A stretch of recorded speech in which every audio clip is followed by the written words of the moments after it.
بسم اللہ الرحمن الرحیم، السلام علیکم۔ اگر آپ رات کو دیر تک جاگتے رہتے ہیں تو یہ ویڈیو آپ کے لیے ہے، تو آج ہم ڈسکس کریں گے کہ رات کو دیر تک جاگنے کے نقصانات کیا ہیں۔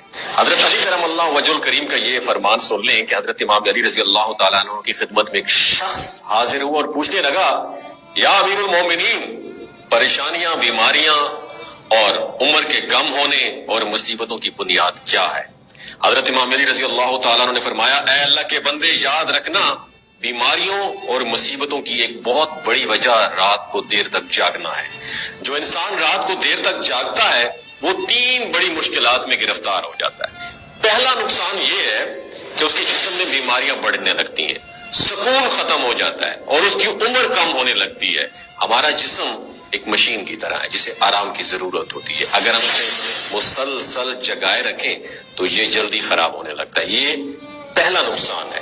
دوسرا نقصان یہ ہے کہ اس کا دماغ کمزور ہونے لگتا ہے، اللہ کی رحمت اور برکت کم ہونے لگتی ہے۔ نیند اللہ تعالیٰ کی طرف سے ایک بلیسنگ، ایک نعمت ہے جو برین کو سکون، طاقت اور تازگی دیتی ہے۔ جو لوگ نیند پوری نہیں کرتے وہ ذہنی دباؤ، بھولنے کی بیماری اور دماغی کمزوری کا شکار ہو جاتے ہیں۔ تیسرا نقصان یہ ہے کہ نیند پوری نہ ہونے کی وجہ سے انسان کا مزاج چڑچڑا ہو جاتا ہے اور اس کی برداشت کم ہو جاتی ہے اور وہ بات بات پر لوگوں سے الجھنے لگتا ہے۔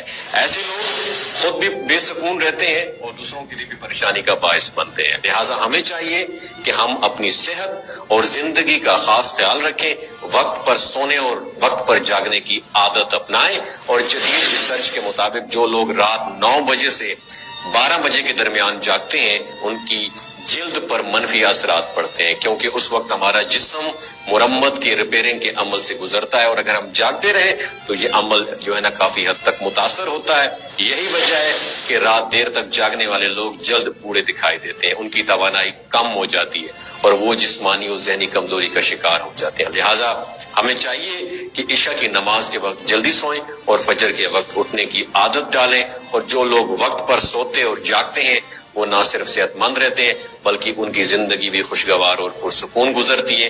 آئیے اور فرق ضرور محسوس کریں گے، یقین من اس کو آپ پریکٹیکل طور پہ آزمائیے گا ضرور۔